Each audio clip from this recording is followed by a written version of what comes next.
Kanchipuram వకుడా silks నాణ్యత మా ప్రాధాన్యత. మదీనాగూడ, మియాపూర్, హైదరాబాద్ లో త్వరలో శుభారంభం. శిరీష, మీరా? రవి, నువ్వేంటి ఇక్కడ? కాఫీ బాగుందా? చాలా. అది కాదు రవి, నువ్వు ఇక్కడ? ఈ హోటల్ మనోల్దే. మన ఫ్రెండ్స్ అందరు బాగున్నారా? చాలా బాగున్నారు. అవును, మీరేంటి ఇక్కడ? ఏమైంది అన్నా? అన్నా ఏమైందన్నా? అన్నా లే అన్నా. స్వామి, త్వరగా కార్తీ. జాగ్రత్త అన్నా, త్వరగా పట్టి అన్నా. అన్నా త్వరగా పోనీ.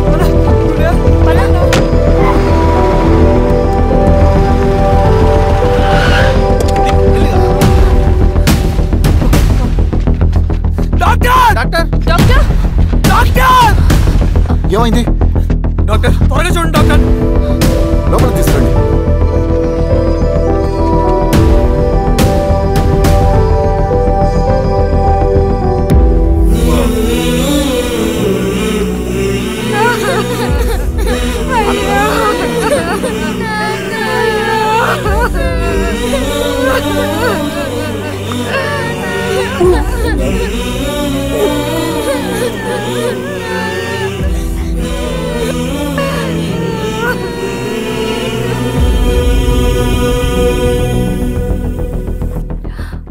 ఎలా ఉంది డాక్టర్? డాక్టర్ చనిపోయాడమ్మా.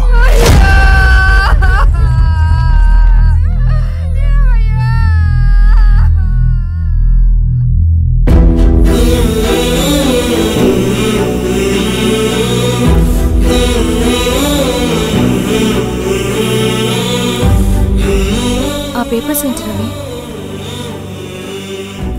అతని భూమికి సంబంధించిన పేపర్స్. ఒక సంవత్సరం నుంచి ఈ పేపర్స్ పట్టుకుని ప్రతిరోజు ఎంఆర్ ఆఫీస్ చుట్టూ తిరిగేవాడు. భూమిని తాకట్టు పెట్టి అప్పు తీసుకున్న పాపానికి టైంకి వడ్డీ కట్టలేదని అప్పిచ్చిన ఆ దొర ఎంఆర్ఓ ఆఫీస్లో లంచం ఇచ్చి భూమిని తన పేరు మీద రాయించుకున్నాడు. ఈ ఎంఆర్ఓ ఆఫీస్లో ఎవరు నిజాయితీగా పనిచేయట్లేదండి. చెట్టు కట్టి నరకాలు ఒక్కొక్కడిని. నరికేడవేంటి రవి? నువ్వు కాగితం మీద ఒక బొమ్మ గీస్తావు, ఒక చోట సరిగ్గా రాదు, ఏం చేస్తావు? ఎరేజర్తో సరిచేస్తావా, లేకుంటే ఆ పేపర్ని చింపేస్తావా? మరి మనుషుల విషయంలో ఎందుకు రాదు ఆ ఆలోచన? తప్పు చేసిన ప్రతి ఒక్కరిని నరుక్కుంటూ పోతే చివరికి మిగిలేది మనుషులు కాదు, శవాలు.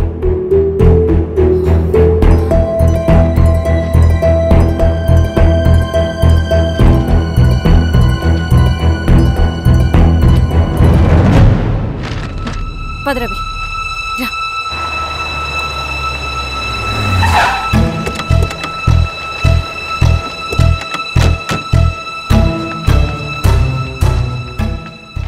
పానుకోటి నర్సయ్య ల్యాండ్ ఎవరు చూస్తున్నారు? మీరెవరు? ఇదిగోండి అప్లికేషన్. ఇది డిస్ప్యూట్ ల్యాండ్, ఎవడేం చేయలేడు. నీ నిర్లక్ష్యం, నీ లెక్కలేనితనం వల్ల ఒక నిండు ప్రాణం పోయింది. ఒక కుటుంబమే రోడ్డు మీద పడింది తెలుసా? ఏంటో మా గొడవ?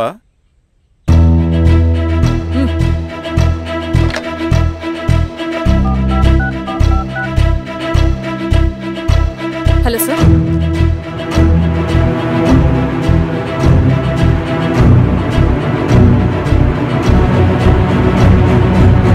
Okay sir.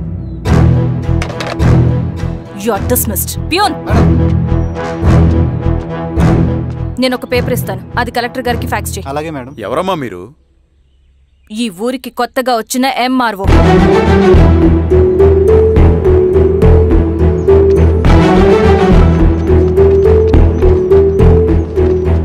నమస్తే. మీ పరిస్థితులు నాకు తెలుసు. పని చేస్తేనే మీకు పూట గడుస్తుంది. పనులు మానుకుని మీరు ఈ ఆఫీస్ చుట్టూ తిరగాల్సిన అవసరం లేదు. మరి ఎట్టాగమ్మా? నేనే మీ ఊరొస్తాను. ఆ రోజు అరగంట వీలు చూసుకుంటే చాలు, మీ పని పూర్తయిపోతుంది.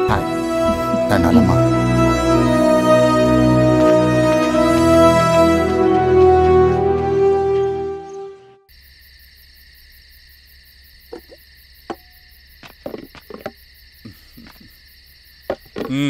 ఎంఆర్ఓ గారు, ఏంటి ఛార్జ్ తీసుకున్న మొదటి రోజే ఆఫీస్లో మీ పవర్ చూపించారట?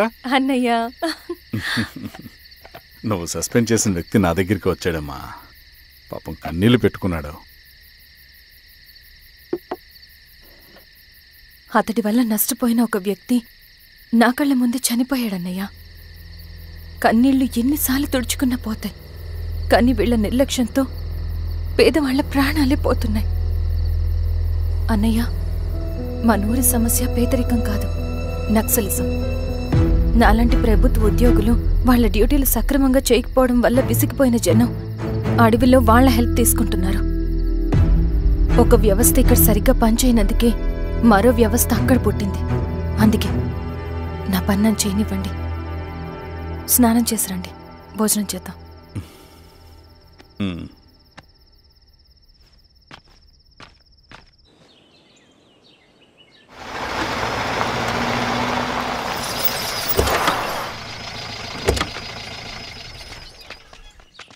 నమస్కారం అమ్మా. నమస్తే. ఇలా రండి. మీ ఊరు నుంచి కొందరు ఎంఆర్ఓ ఆఫీస్లో అప్లికేషన్స్ ఇచ్చారు. తను వాళ్ళ పేర్లు చెప్తారు, వాళ్ళని పిలవండి. అలాగే మేడం. వెళ్ళండి. Madam, coffee. నువ్వెప్పుడు వచ్చావు రవి? మీరు గంటకోసారి కాఫీ కావాలంటారు కదా, మాటి మాటికి వెళ్ళి రావడం ఎందుకని వచ్చేసా.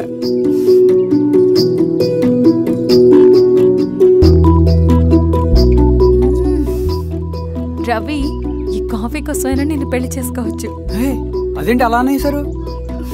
That's a compliment. భలే వారండి బాబు. నమస్కారం. రండి రండి. ఎంఆర్ఓ శిరీషారెడ్డి గారు. శిరీష రెడ్డా? శిరీష అనే పిలవచ్చుగా. అమ్మమ్మ, పులికి పంచాలాగా సింహానికి చూలాగా అది మన ఐడెంటిటీ, అదంతా ఉండాలి. సరే బాబాయ్, నేను ఫ్రెష్ అయ్యేస్తాను, మీరు కానివ్వండి. అయినా ఈ కాలం చదువుకున్న ఆడపిల్లలతో మాట్లాడటం చాలా కష్టం. చుట్టుపక్కల శిరీష్ కొన్న ఇమేజ్ మనకి చాలా మంచి అయింది ఈశ్వర. నేను అడగకముందే పార్టీ హైకమాండ్ సర్వే చేయించి నీకే ఫేవర్గా ఉండడం వల్ల టికెట్ ఇచ్చింది.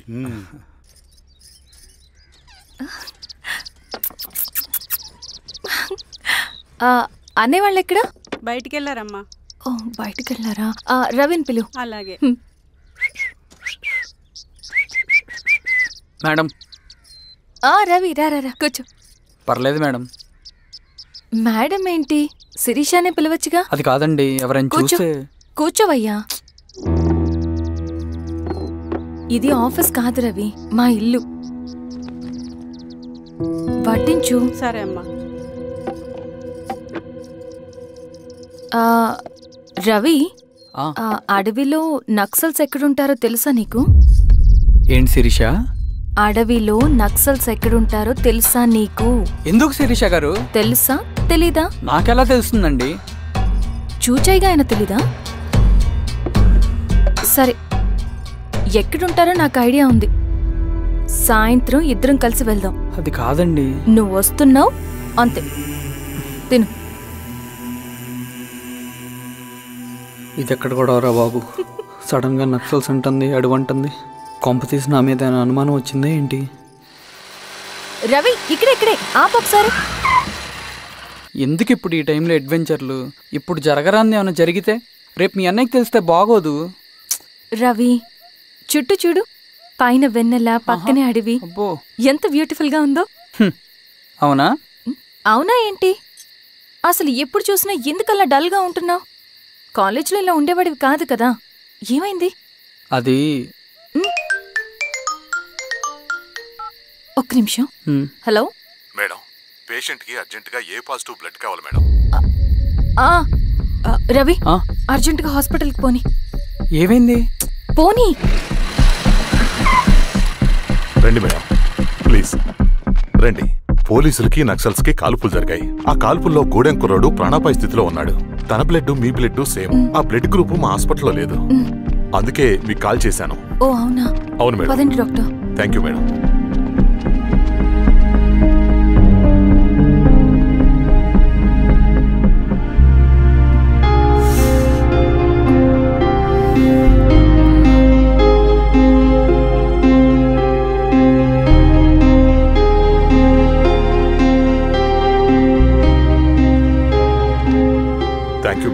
పర్లేదు డాక్టర్, ఇప్పుడు అతనికి ఎలా ఉంది? తను స్పృహలో లేడు మేడం. రవి, నీ దగ్గర మనీ ఉందా? ఉన్నాయి. ఇవ్వు. ఇది అతనికి అందించండి, జాగ్రత్తగా చూసుకోండి. అలాగే మేడం. అమ్మా భోజనం తీసుకురమ్మంటారా? నాకేమొద్దు. భోంచేయకపోతే ఆరోగ్యం పాడవుతుంది శిరీష. నువ్వు వెళ్ళి తీసురా అమ్మా. సరే. రవి, నాకు ఒక మంచి కాఫీ చేసిస్తావా? తలనొప్పిగా ఉంది. చేసిస్తా కానీ తర్వాత నువ్వు భోంచేయాలి.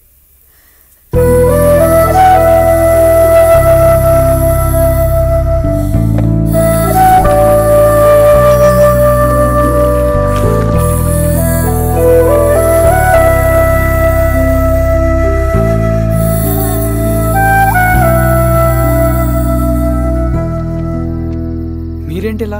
మంచినీళ్ళ కోసం వస్తున్నాను. ఓ, లోపల ఉన్నాయి, పదండి.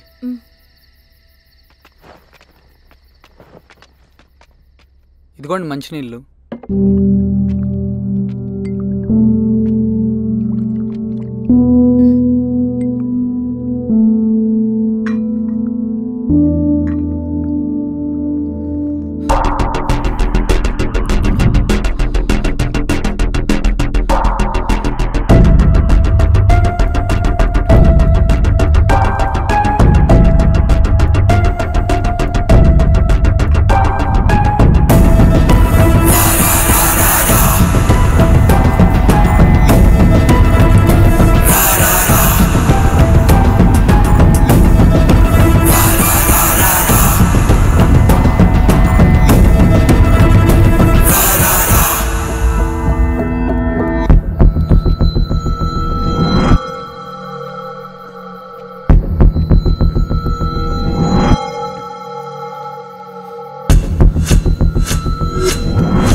నమస్తే ఎంఆర్ఓ గారు.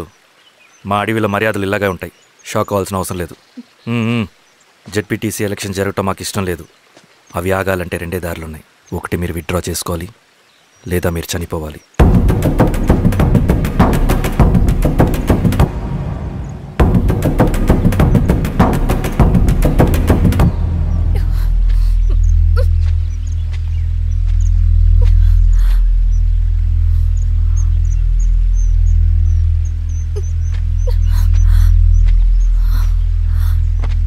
సెంట్రల్ కమిటీ మీటింగ్ ఉందని కబురు వచ్చింది. మేము వచ్చేలోపు ఎలక్షన్స్ ఆగిపోయే న్యూస్ రావాలి.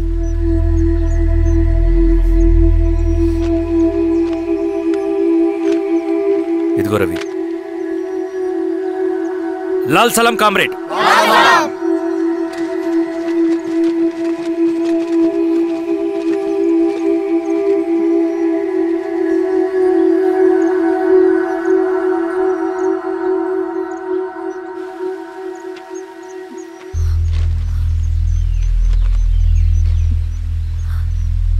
ప్రపంచంలో గొప్ప వాళ్ళ చావులన్నీ నమ్మక ద్రోహంతోనే జరుగుతాయని నిరూపించావు రవి. అన్నయ్యని కూడా అచ్చం ఇలాగే చేస్తావు కదా? ఎందుకు రవి? ఏం జరిగింది? అన్నీ బాగుంటే దేశం తరపున బ్యాడ్మింటన్ ఆడేవాడిని.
అరే అభి లేవరా లే. Congratulation. Thank you sir. Ravi congratulations.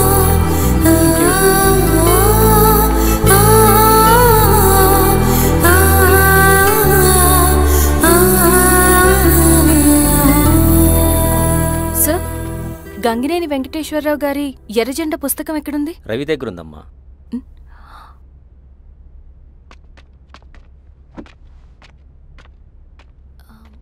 Ravi, మీకు ఈ బుక్స్ అంటే ఇష్టమా? అవును, నీకు కూడానా? నేను ఇప్పుడిప్పుడే చదువుతున్నా. సైలెన్స్. క్యాంటీన్కి వెళ్ళి మాట్లాడుకుందామా? ఓకే. అక్క కాఫీ. థ్యాంక్ యూ రచన. పర్లేదక్క. అయ్యో, కాఫీ అస్సలు బాగాలేదు. 1 minute ఇప్పుడే వస్తా. ఎక్కడికి? ఇక్కడికే వచ్చేస్తా. ఎక్కడికి? 1 minute అండి.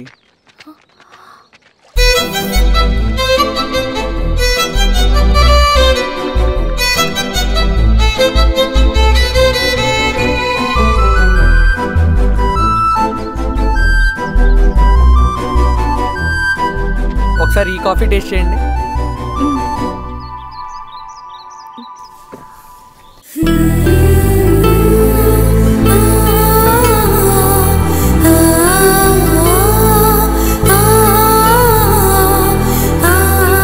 చాలా బాగుంది. థ్యాంక్ యూ అండి.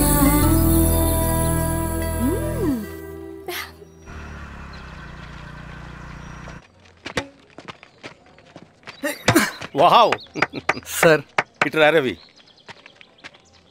Congratulations Ravi. Sir, state badminton training కి సెలెక్ట్ అయ్యావు నువ్వు. Sir thank you sir. Carrier. నువ్వేమో ఇక్కడ కూర్చొని ఆడుకుంటున్నావు, వాడేమో state level training select అయ్యాడ్రా.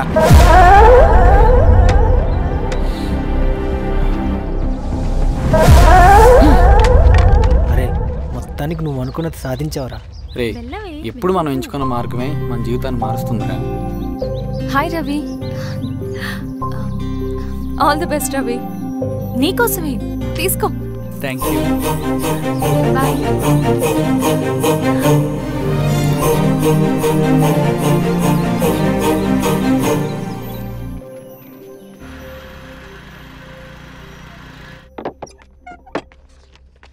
Sir, రమ్మన్నారంట. ఎందుకలా చేసావు రవి నువ్వు? ఏవేం సార్, నేనేం చేశాను? ఇదేమిటో చూడు. Question paper sir. అవును, రేపు జరగబోయే టర్మ్ ఎగ్జామ్ పేపర్. నువ్వు లీక్ చేసిన పేపర్. సార్, అసలు నువ్వు ఇలా చేస్తావనుకోలేదు. సార్, నేను క్వశ్చన్ పేపర్ లీక్ చేయట్లేదు సార్. నేను అంతా చదువుకుంటూ రూమ్ లోనే ఉన్నాను సార్. నన్ను నమ్మండి సార్. ఈ జెర్సీ నీదే కదా? సార్, అది నాదే, కానీ దీనికి నాకేం సంబంధం లేదు సార్. నన్ను నమ్మండి సార్.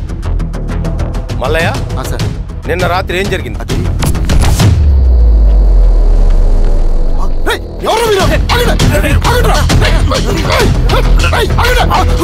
సార్, అతను అబద్ధం చెప్తున్నాడు సార్. నాకేం తెలియదు సార్. నేను దొంగతనం చేయలేదు సార్. నన్ను నమ్మండి. ఐఎమ్ వెరీ సారీ రవి, నేనేం చేయలేను. తప్పు నువ్వే చేసావని అన్ని నీ వైపే ఉన్నాయి. నిన్ను రెస్టికేట్ చేయడం తప్ప నాకు వేరే ఆప్షన్ లేదు. సార్, అంత పని చేయమాకండి సార్. నా లైఫ్ పోతుంది సార్. ఇండియా తరపున బ్యాడ్మింటన్ ఆడాలన్నది నా డ్రీమ్ సార్. నన్ను నమ్మండి సార్. సార్ సార్ సార్ నాకేం తెలియదు సార్. నన్ను నమ్మండి సార్. సార్, నాకేం తెలియదు సార్. నిజంగా నాకేం తెలియదు సార్. సార్, నన్ను నమ్మండి సార్. సార్, నేనేం తప్పు చేయలేదు సార్. నాకేం సంబంధం లేదు సార్. నన్ను వదిలేయండి సార్. సార్, నన్ను వదిలేయండి సార్. కాలేజ్ తరఫున స్టేట్కి వెళ్ళి ఆడదాం అనుకున్నాను. నా కొడుకు తాళం అక్కడే ఉంది కదా.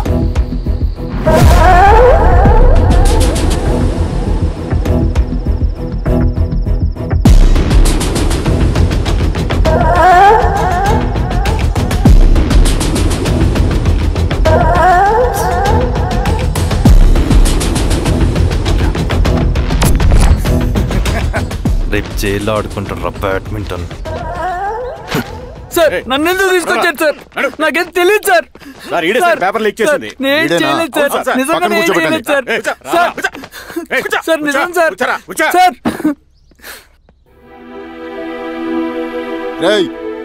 నీ తరపున ఎవరు లేరా? వచ్చి ఫోన్ చేసుకో త్వరగా.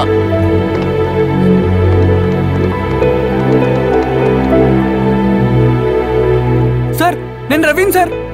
రవి చెప్పు. సార్ నేను పోలీస్ స్టేషన్ లో ఉన్నాను సార్. మీరు నాన్న అర్జెంట్ గా రండి sir please sir. Police station ఏమైంది రవి? ముందు మీరు రండి సార్ ప్లీజ్, నేను చెప్తాను సార్. సరే సరే వస్తున్నా. వెళ్ళి కూర్చో సార్. అయ్యా దండలయ్యా. రే రవి నాకేం తెలియదు. నీ కొడుకు క్వశ్చన్ పేపర్స్ దొంగతనం చేసి దొరికిపోయాడు. ఎఫ్ఐఆర్ రాసి కేసు పెడితే జైలు శిక్ష పడుతుంది. అలా కాకుండా కేసు క్లోజ్ చేయాలంటే 2 లక్షలు కావాలి. వెళ్ళి తీసుకొని రా. అర్థమైందా? ఏయ్ నా సంగతి నీకు తెలుసు కదా. లోపలేస్తే 10 సంవత్సరాలు బయటికి రాడు. వెళ్ళి డబ్బులు కొట్టరా.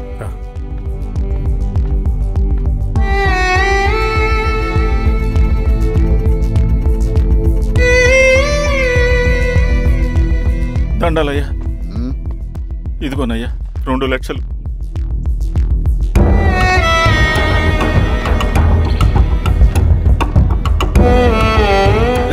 అని పంపించండి రా.